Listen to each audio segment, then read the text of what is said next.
बहुत बड़ा झटका, उमर खालिद शर्जील इमाम को बेल नहीं मिली है। यानी कि यहां पर एक बार फिर से बड़ा झटका जो है उमर खालिद को लगता हुआ नजर आ रहा है। आपको बता दें कि 10 दिसंबर को इस पूरे मामले को लेकर दलीलें जो है वो रखी गई थी, लेकिन अब दोनों को बेल नहीं मिली है।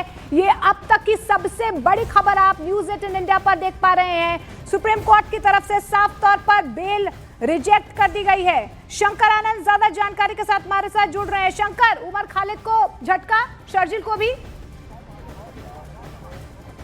निश्चित तौर पे इस वक्त की सबसे बड़ी खबर कही जा सकती है। जिस तरह से इस मामले में जजमेंट को पढ़ने के दौरान में ही एक इशारा पहले मिल चुका था।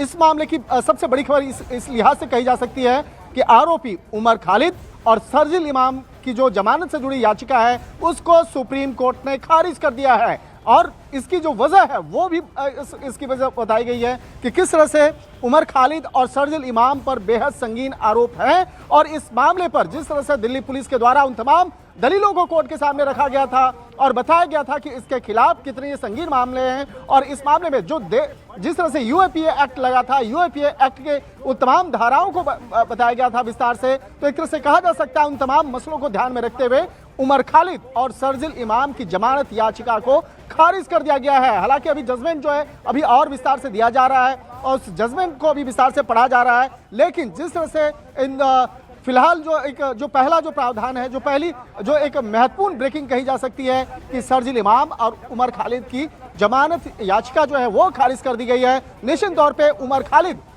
और शर्जील इमाम के लिए एक बड़ा झटका है। और इसकी क्या वजह रही है, किस तरह से इस मामले पर पूरे जजमेंट को अब कोर्ट में पढ़ा जा रहा है, और जिस तरह से इस मामले में और अन्य आरोपियों की अगर बात करें तो कुछ आरोपियों को बेल भी दे दिया गया है, जिसमें कि गुलफिसा फातिमा, हैदर और इसके साथ साथ सबद इमाम, मैंने कि जो अन्य आरोपी हैं, जो 7 आरोपियों में 5 आरोपियों को आज कोर्ट के द्वारा आज जमानत दे दी गई है। लेकिन 2 प्रमुख आरोपियों की अगर बात करें तो उमर खालिद और शर्जील इमाम को आज जमानत नहीं दी गई। जो जमानत से जुड़ी जो इसकी याचिका है उसको सीधे तौर पर खारिज कर दी गई है। तो एक तरह से कहा जा सकता है कि 5 आरोपियों के लिए राहत जरूर है, क्योंकि उससे जो 7 आरोपी थे, 7 आरोपियों के द्वारा एक अलग अलग याचिकाएं जो हैं वो कोर्ट में दायर की गई थी, और उन तमाम याचिकाओं को से जुड़े मामले पर सुनवाई के बाद आज कोर्ट ने जिस तरह से एक बड़ा फैसला दिया। हालांकि इस मामले पर 10 दिसंबर को ही सुनवाई की प्रक्रिया पूरी हो चुकी थी, उसे फैसले को रिजर्व रख लिया गया था,